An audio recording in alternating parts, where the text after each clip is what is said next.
Joining us now to discuss this is James Dorsey, political analyst, joining us from Singapore. Good to have you, sir.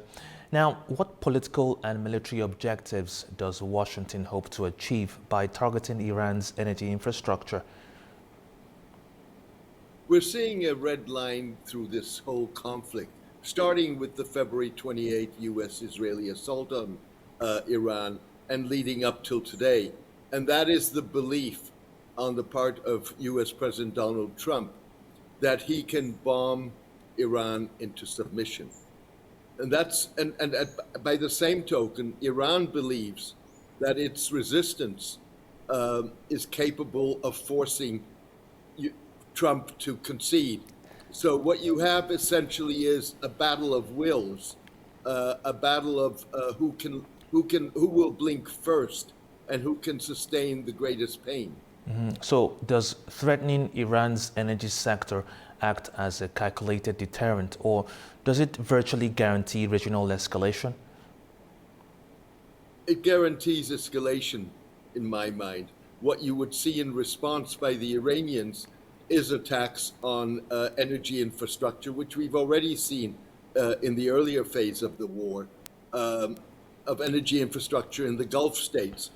You look at Ras Laffan, Qatar's main liquefied natural gas processing plant, which was severely damaged, or the Ras Tanura, the oil refinery in Saudi Arabia.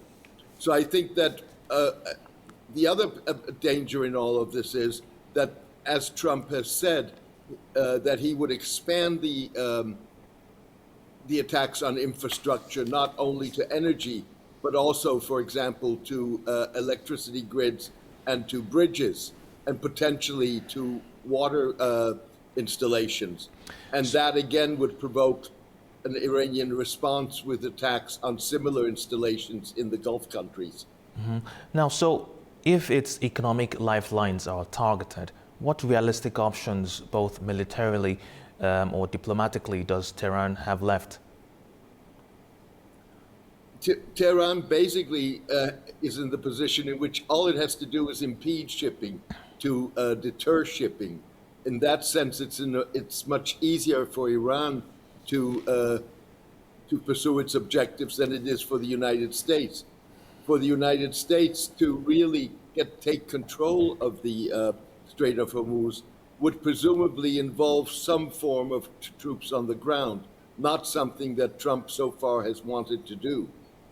So at what point do maritime insurance hikes and risk assessments enforce a de facto blockade, regardless of naval presence? Well, as a matter of fact, you have a blockade. You have the U.S. blockade of Iranian ports, and you have the the Iranian attacks on shipping, which, for all practical matters, reduces shippings through the Strait of Hormuz significantly. And that can go on for some time, again, at serious cost, both serious cost to Iran, but also at serious cost to global international energy markets, as well as the Gulf states. So how viable is the Gulf states' balancing act of securing their own energy exports while remaining neutral? It's a difficult balancing act. And the question for the Gulf states is whether they should, and if so, when and how, respond to the Gulf attacks on their own or in coordination with the United States. That's a question that the Gulf states will have to answer. Individual Gulf states have done that, and we've seen different responses by the Gulf states to the Iranian attacks. But again, this is something that can go on for a significant period of time. Although I think that what we will see in the coming days is a greater escalation on the part of the United States, and in response, the Iranians. Now, what are the legal and diplomatic consequences under international law if civilian energy infrastructure is intentionally targeted? It's violations of international law by definition. But then again, this whole conflict is based on violations of international law. Uh, the grounds for the Israeli-U.S. attack on February 28 were flimsy at best. Iran's claims that it controls and has the right to control not only its own territorial waters, but also those of Oman, the other Strait of Hormuz littoral state, is a violation of international law. Now, if miscalculation is the primary risk, what specific triggers or developments over the coming days most worry military planners? I don't know if miscalculation is the primary risk. I think the primary risk is escalation. In other words, the United States, to achieve its goals as enunciated by Trump, would demand an escalation. And we've seen escalation already in the pattern of the U.S. bombings, as well as in the pattern of the Iranian response, including including for the first time attacking both Qatar and Jordan and Oman since the ceasefire was declared in April. So escalation at this point is the name of the game rather than miscalculation. Now, speaking about escalation, if Tehran retaliates against Gulf energy facilities or commercial shipping, how quickly could this become a wider regional war? It depends on how the Gulf states respond. That could be a tipping point for the Gulf states. That remains to be seen. It also depends on how the United States responds to Iranian attacks on Gulf energy infrastructure. It certainly would be a significant escalation and potentially a tipping point.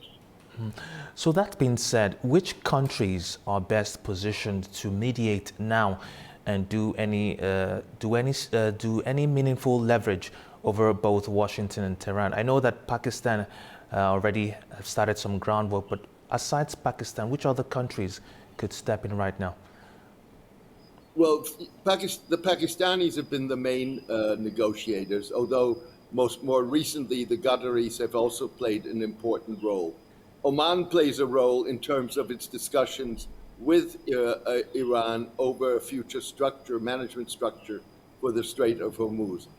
At the end of the day, mediation is only going to work when both sides are truly interested in reviving negotiations.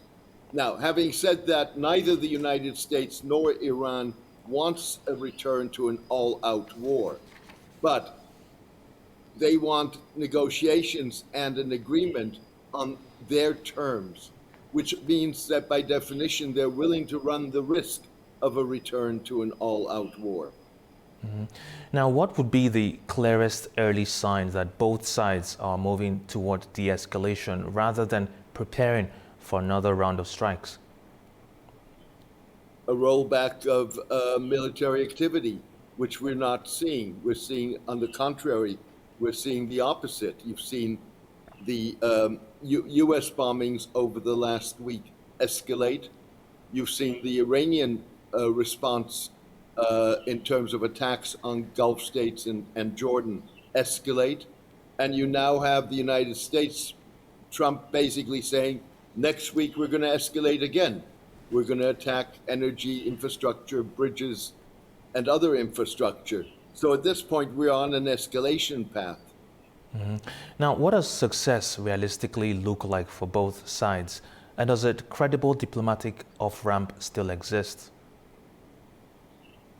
Increasingly, a diplomatic off-ramp is becoming very difficult because neither side at this point can concede while at the same time claiming that they have defeated the other party, which is what both parties want to claim, or that they have or declare victory.